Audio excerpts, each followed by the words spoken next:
NASA is unveiling its newest class of astronauts as it looks ahead to a return to manned space flights launched from the U.S. That's where we start. Good evening. I'm Mary Stackhouse. Fox News correspondent Kristen Fisher has the story.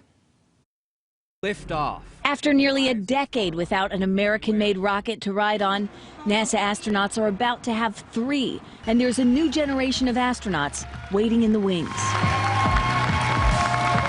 First, there were the Mercury 7, then the Apollo and Space Shuttle astronauts, and now the first class of Artemis astronauts have just graduated from basic training and are eligible for spaceflight. They represent the first wave of NASA's Artemis generation astronauts.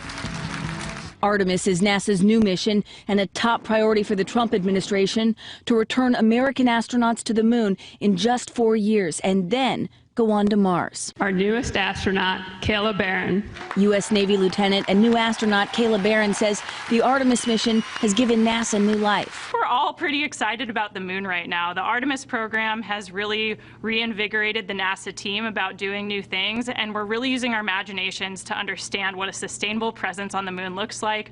In addition to the moon and maybe Mars, this new class of 13 astronauts will also be flying to the International Space Station. And for the first time since the retirement of the Space Shuttle fleet, American astronauts may no longer have to hitch a ride on a Russian Soyuz rocket. 2020 will mark the return of human spaceflight launches with American astronauts on American rockets from American soil.